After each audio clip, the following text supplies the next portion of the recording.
Hey ladies, wanted to explain a booking game that has really worked well for me. And so this is the key fob game, and I have been loving this game. So I wanted to explain to you guys how I've been doing it. So it's called the key fob game. So I get these key fobs from Business Supply, or I'll order them Marketplace, whatever. But I will take 3 key fobs to my party.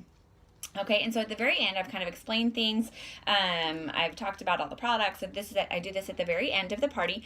So what I do is I pull my hostess up with me. And so first of all, I say, hey, thank you so much for hosting. This is so fun, getting all your friends together. So I have a special deal for you. So in my hand here, I have 3 key fobs, okay? And I've already explained why this little $5 key fob is so amazing. It hooks on the inside of your purse. You can hook it on your belt loop. You can use it as like a hook on the grocery cart. You can throw it on your wrist. Anyways, it's a little thing, $5, but it's awesome. So I've explained this already, why this little key fob is so great to the customers, to the guests at the party. So I pull my hostess up and I say, hey, come on up here. Thank you so much for hosting. So if you see, I have 3 key fobs on my finger here. So these are a fantastic product, blah, blah, blah, blah. So I'm going to give you, as the hostess, these 3 key fobs. So what each key fob represents is that and actually first I'll say, okay, so, Michelle, tell me what your number 1 item on your wish list is. And so typically I'll ask her what her number 1 item on her wish list is before I go to the party so that I know it. So say it's the boutique backpack or something. Or a weekender. Let's say it's a weekender, and that's a good one. So she says she wants the Retro Metro weekender. So I say, okay, so Michelle, so your number 1 wish list item is that weekender. So you love that weekender. That's what you're hoping to get with your hostess rewards from this party. Love it too. That's an awesome product. So here's the deal. So I'm going to give you these 3 key fobs, and what each key fob represents is that if any of your friends here, if you guys, I'm talking to the guests, I'm talking to the customers at the party, if you guys are interested in booking a party, you get to come up and grab a key fob. First come, first serve, and I always say that to kind of create that urgency in them. Say they get to pick which one they want. So I make sure I always have 3 different ones. So you get to come up and grab a key fob, and what you're telling me by grabbing a key fob is that you are interested in doing a party. So if you take a key fob and you're interested in booking a party, you get to take this key fob home with you today. It's yours to keep.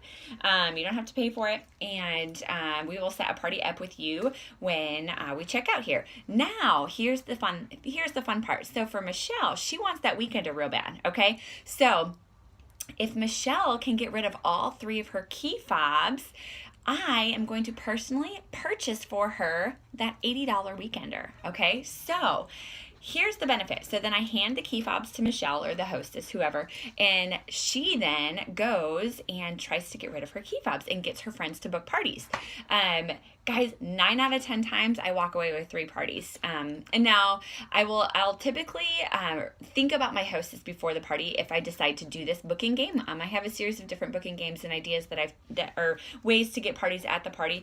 But if my hostess is outspoken, excitable, like has a great party, has a lot of guests coming, I'll use this game. Now, if she's a little more quiet and shy and reserved and kind of timid, this probably isn't the booking game that I would choose to do at that party. But I know that if she is, excited about her party, excited about that weekender that she wants to get, she's going to go book my parties for me, and I don't have to do it. I don't have to feel the one that's pressuring people or asking them or whatever, and I always walk away with 3 parties booked. So here, I want to break that down too, because the financial piece of it, you think, oh my gosh, $80? I don't want to pay $80 for a weekender.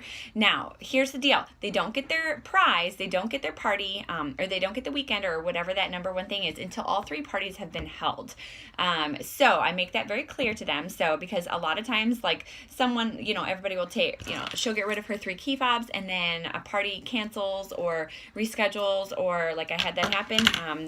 One of my hostesses wanted or got rid of all 3 of her key fobs. And instead of me purchasing that she wanted the boutique backpack, instead of me purchasing that for her on top of her party, because there's a chance that a party would not follow through with or whatever. And so I told her, I'm like, okay, after the parties are held, that's when you're going to get your wish list item or your gift card if for some reason the product isn't available anymore, if it's a catalog switch, whatever. And that happened. And so one of the parties canceled. And so I'm glad I didn't go and spend that $80 on the party, or, getting her that bag without having the 3 parties back. So anyways, but So I want to break down the financial piece. So I wrote it out here. So, okay, so they say they want, of course, like the most expensive thing in the catalog, the $80, or one of the most expensive, the $80 weekender. Okay, so you think, okay, that's a lot of money to pay. I don't want to pay that up front, but let me break it down for you, okay? So we can purchase the $80 weekender for marketplace value. So we will get 40% discount on that. So that brings the cost down to $48 out of pocket for me. Okay, then if you figure, if I'm purchasing it, that means she's booked 3 parties and 3 parties have happened. So $48 divided by 3. Okay, so $48 divided by 3 parties a piece breaks down to $16 a party. So I am paying an out-of-pocket cost for $16 per party that she has booked. And so that's $16 that's out of my pocket. But if you consider a normal party, minimum is a $200 party. That's, you know, average, or not average. That's like the minimum party that she could have. I'm making, at least as a leader, I make 35% of $200. As a consultant, you make 25% of that. So you're still making money, but you're expanding your circle. You're getting more parties booked. You're getting those more customers for yourself. And so it's really, it is an out-of-pocket cost. However, you have to think big picture and think, okay, $16 per party that I am paying physically from my checking account is going to for $16 per party.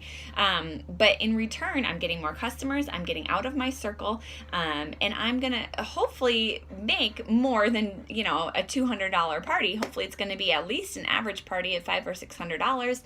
Or even more potentially. And then I'm going to get more parties booked at those parties. So you really have to think about that big picture and break it down, because while it seems like, oh, I don't want to buy an $80 bag, that seems like a lot. When you think about it in terms of the actual dollars, it's really not a huge expense. So this key fob game has worked wonders for me and really, really filled up my calendar, and so wanted to just share with you guys how it all worked. So that is the key fob booking game. So there you go.